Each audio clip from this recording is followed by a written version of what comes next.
Hello Mark, I'm Allison, and my number is 33. Suki Kim, this is what it's like to teach in North Korea. TED 2015, 1232, filmed March 2015. In 2011, during the final 6 months of Kim Jong-il's life, I lived undercover in North Korea. I was born and raised in South Korea, their enemy. I live in America, their other enemy. Since 2002, I have visited North Korea a few times, and I had come to realize that to write about it with any meaning, or to understand the place beyond the regime's propaganda, the only option was total immersion, so I posed as a teacher and a missionary at an all-male university in Pyongyang. The Pyongyang University of Science and Technology was founded by evangelical Christians who cooperate with the regime to educate the sons of the North Korean elite without proselytizing, which is a capital crime there. The students were 270 young men expected to be the future leaders of the most isolated and brutal dictatorship in existence. When I arrived, they became my students. 2011 was a special year, marking the 100th anniversary of the birth of North Korea's original great leader, Kim Il-sung. To celebrate the occasion, the regime shut down all universities and sent students off to the fields to build the DPRK's much heralded ideal as the world's most powerful and prosperous nation. My students were the only ones spared from that fate. North Korea is a good luck posing destination. Everything there is about the great leader. Every book, every newspaper article, every song, every TV program. There's just one subject. The flowers are named after him. The mountains are covered with his slogans. Every citizen wears the badge of the great leader at all times. Even their calendar system begins with the birth of Kim Il-sung. The school was a heavily guarded prison, posing as a campus. Teachers could only leave on group outings accompanied by an official miter. Even then, our trips were limited to section national monuments celebrating the great leader. The students were not allowed to leave the campus or communicate with their parents. Their days were meticulously mapped out, and any free time they had was devoted to honoring their great leader. Lesson plans had to meet the approval of North Korean staff. Every class was recorded and reported on. Every room was bugged, and every conversation overheard. Every blank space was covered with the portraits of Kim Il-sung and Kim Jong-il, like everywhere else in North Korea. We were never allowed to discuss the outside world as students of science and technology. Many of them were computer majors, but they did not know the existence of the internet. They had never heard of Mark Zuckerberg or Steve Jobs. Facebook, Twitter, none of those things would have meant a thing. And I could not tell them. I went there looking for truth. But where do you even start when an entire nation's ideology? My students stated that realities, and even my own position at universities, were all built on lies. I started with a game. We played Truth and Lie. A volunteer would write a sentence on the chalkboard, and the other students had to guess whether it was a truth or a lie. Once a student wrote, "I visited China last year on vacation," and everyone shouted, "Lie." They all knew this wasn't possible. Virtually no North Korean is allowed to leave the country. Even traveling within their own country requires a travel pass.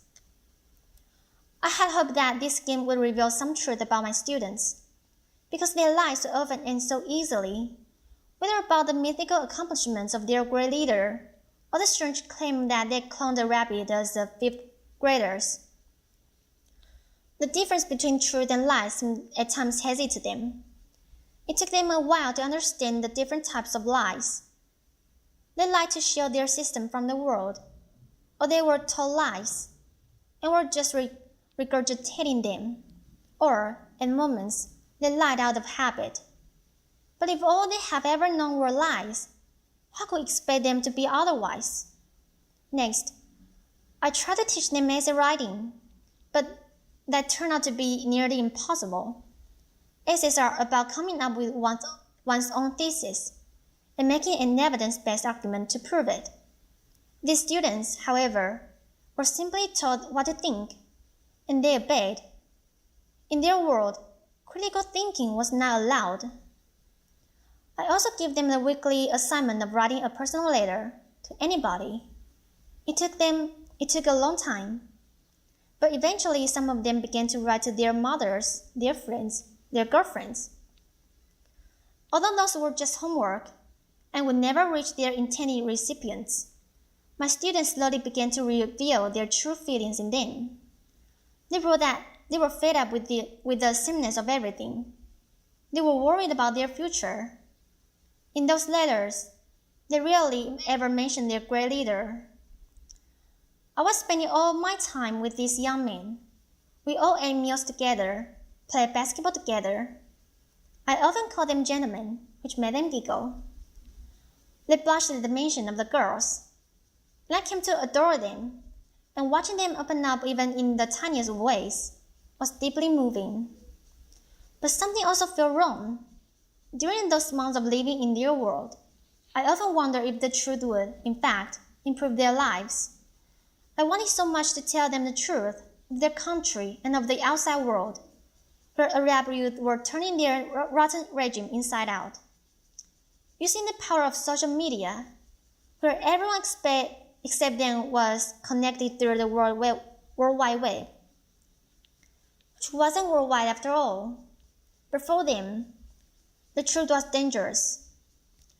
By encouraging them to run after it, I was putting them at risk of persecution, of heartbreak.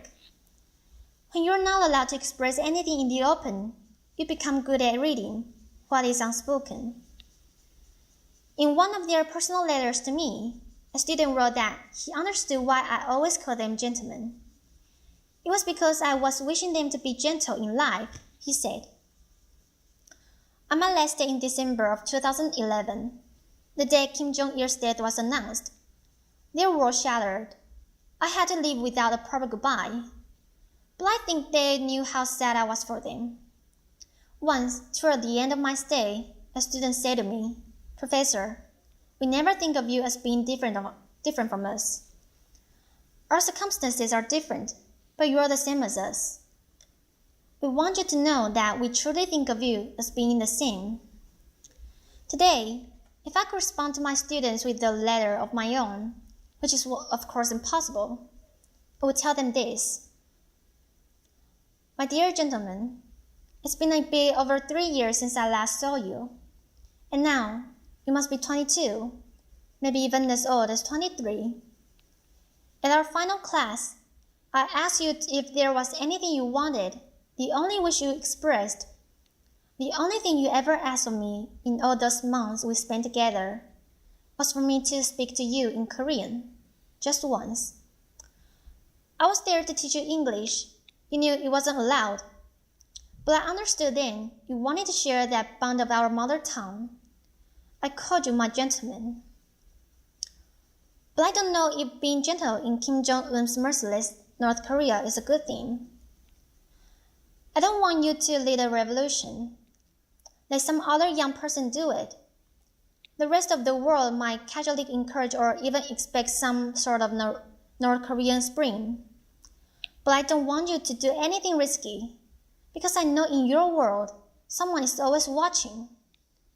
I don't want to imagine what might happen to you.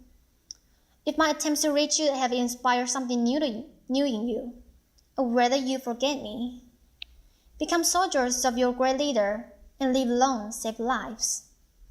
You once asked me if I thought your city of Pyongyang was beautiful. And I could not answer truthfully then, but I know what you asked.